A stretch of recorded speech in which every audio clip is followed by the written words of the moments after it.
All right, so I just wrote up some talking points. I stuck them into Chat GPT. It spit out a script that I didn't like at all. In fact, it felt so crappy that I decided I wasn't going to use it. So I don't like the way my videos sound when they're heavily edited with artificial intelligence. So I keep telling myself I'm not going to use it, but it's much better at doing things like writing descriptions or titles or doing work that doesn't require a lot of creativity. In fact, yesterday I was driving home from dropping off some packages, and I thought to myself, there's no way that an artificial intelligence is ever going to create a great novel. Why? It doesn't have the experience or adaptability in order to create something that is relatable. And that's something that this channel has been doing for nearly 2 decades. I bring the content that's relatable. It may not be the most politically correct content, but it is the content that I create. No artificial intelligence can create this channel. Unfortunately, what I've tried to do is make my channel more politically correct in and of itself so that I can avoid the algorithm, but it's not the content that I want to make. And at the end of the day, I want to make things that I like making. In fact, today I took the day off from work because I just didn't feel like I could do it another day. Like I've worked so hard this summer, and the summer's over. And I feel like I got nothing out of it. At the beginning of the summer, I was working for food and rent. It's the end of the summer, and it's the same. In fact, it's gotten worse since I lost my YouTube money. So, without further ado, let's get into my first talking point, and then we'll just keep moving through the talking points until we get to 20 minutes. So, I woke up this morning at the time I was supposed to be at work, which is a really bad sign. In fact, when the AI was writing the script for me, it says that waking up at the time that you're supposed to be at work is a important thing to note because it's your body and your mind telling you that it doesn't want to go back there anymore, that it doesn't like it there anymore. And for the pros, we have to tell our mind and our body to shut up every single day because we don't have a choice. Remember, you can't pick your coworkers, you can't pick your family, and you got to make do with what you've got. And sometimes we're better off just alienating ourselves from everything around us because it's just not worth it.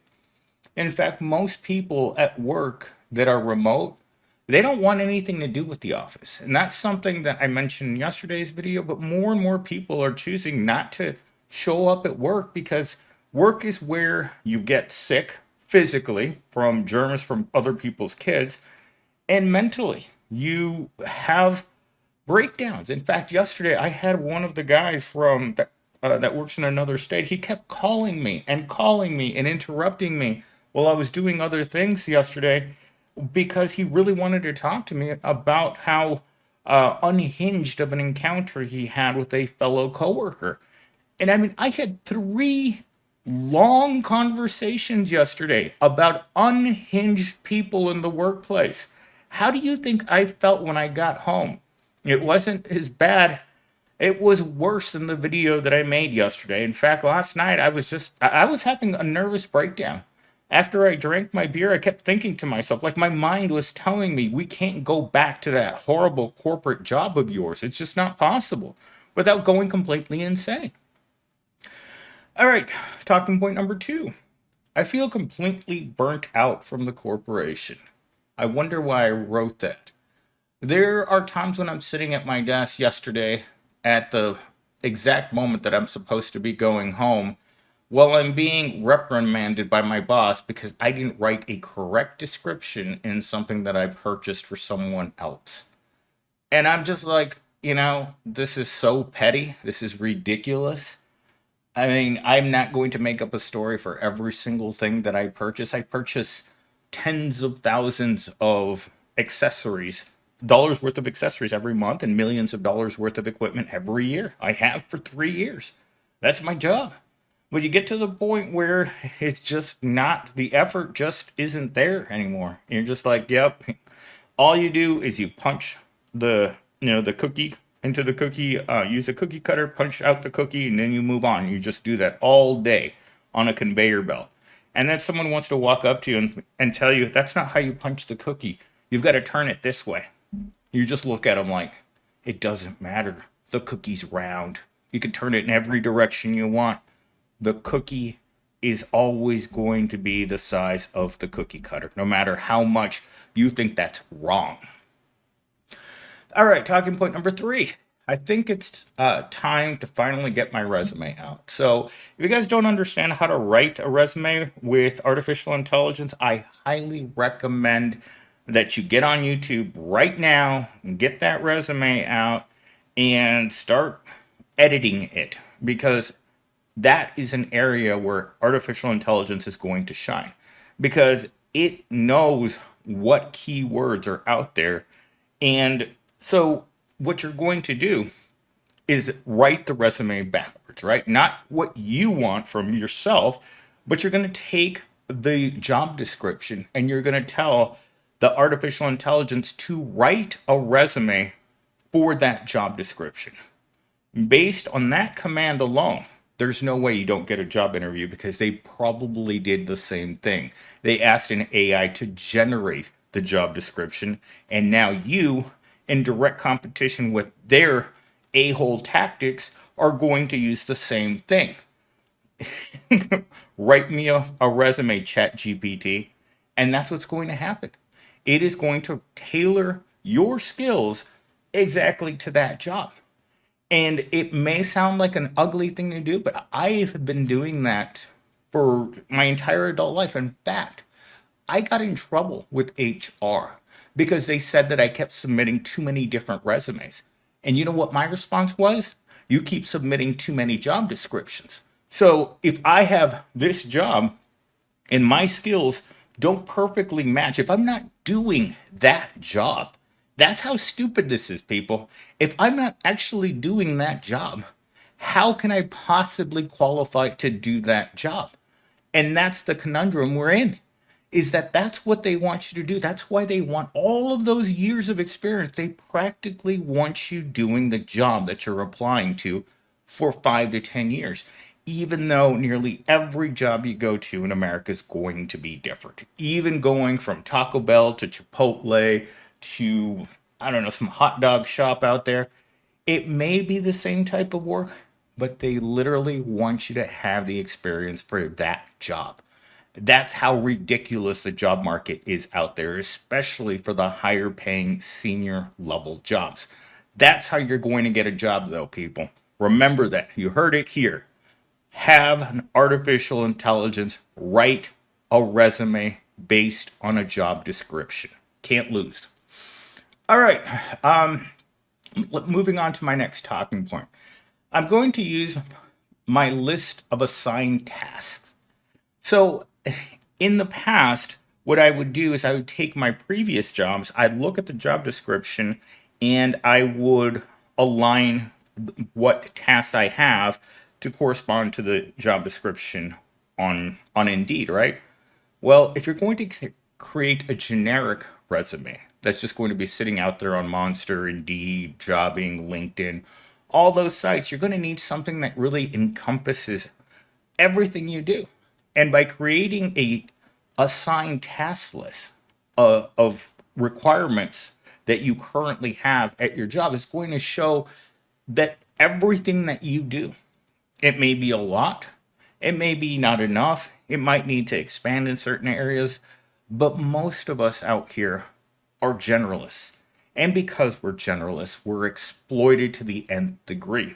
Because a specialist can't be as easily exploited. If all you know how to do is program in Python, let's say, that's the only thing you've ever done in your life, it is going to be nearly impossible for you to get a job in today's current market, because it's not enough. You got to have the right education, you got to have the varied experience, you got to have the right connections.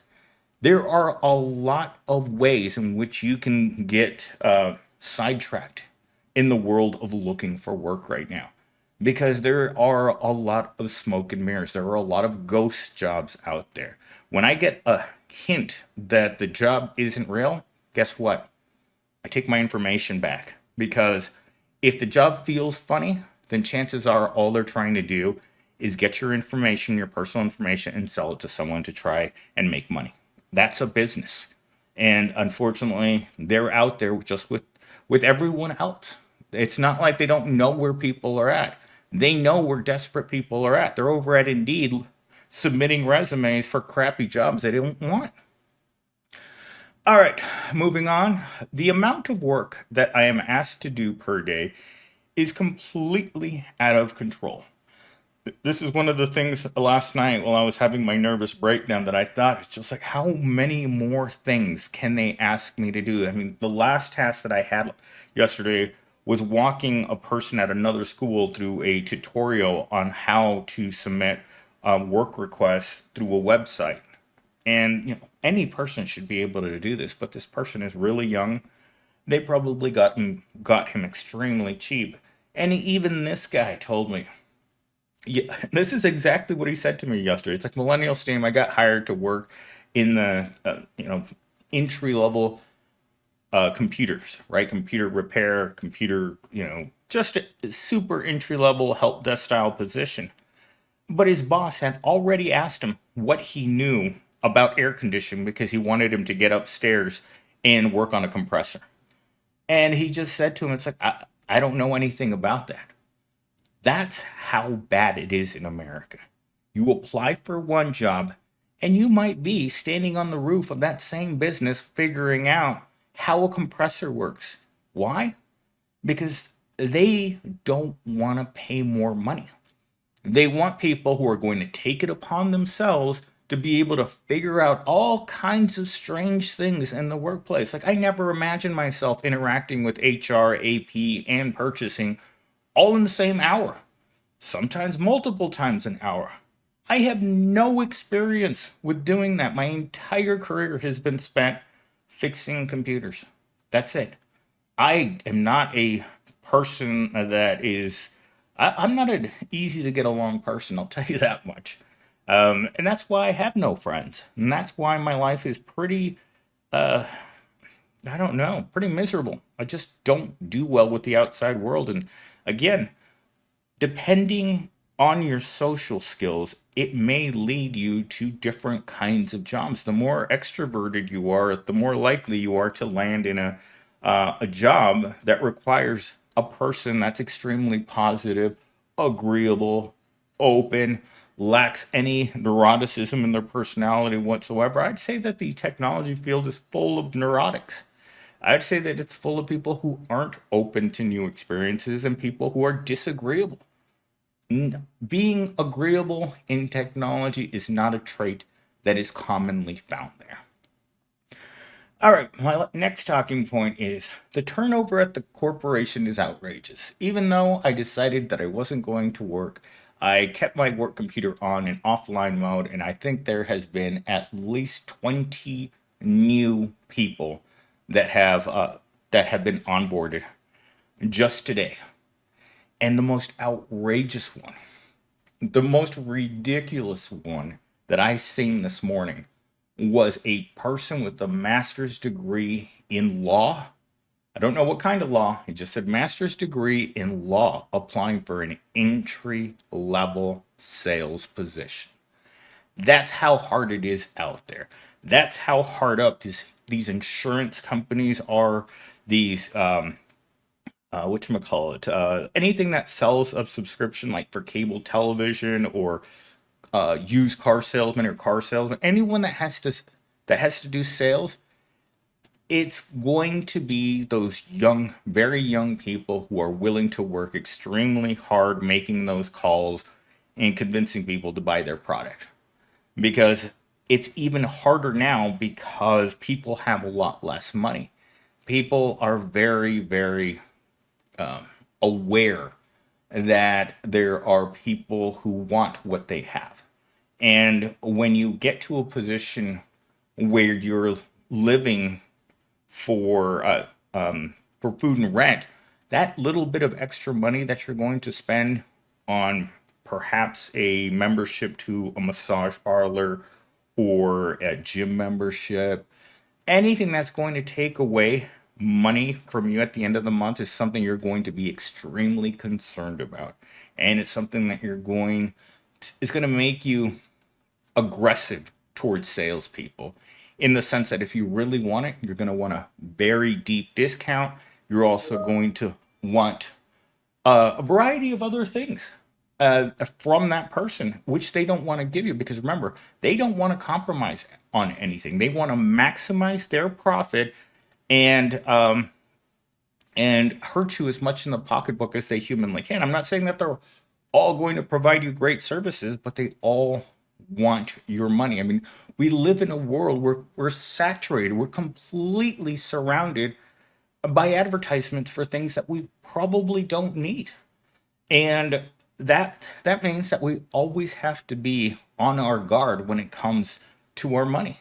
Because if a person with this high of level of education is having to take an entry level sales position, it means that the desperation out there in the world is higher than I've ever seen it. In fact, yesterday when I was talking to that girl that was really angry at the executive. She's like, I don't understand how this company keeps hiring people at less money than what fast food workers and then are disappointed in the quality of that worker. It's something that I've mentioned on this channel for years is that the hiring managers and the general managers of retail are always shocked at how poor of quality the workers that apply for positions within their stores.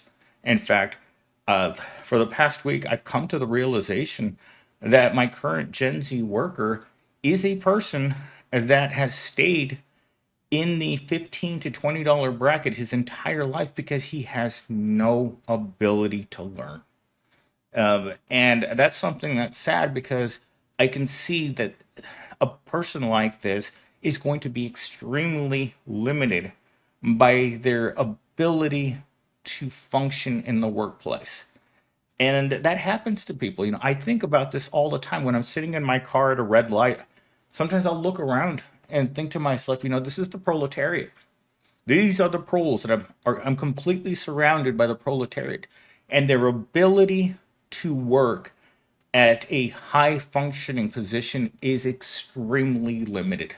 They function to the degree that they can, and they are paid in that bracket as to what they're worth. Remember this expression that I said to you guys? If you're not worth anything, then you're not going to get paid anything.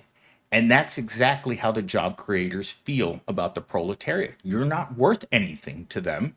So why should they have to pay you anything? They want wages to be suppressed even more than they already are. With the cost of living being as high as it currently is, they still want to suppress wages to the nth degree, where you're not even getting by. Because most of us aren't even getting by. And that's the sad truth of our current society. This dystopian world we live in, where everything seems to be moving out of our reach every day.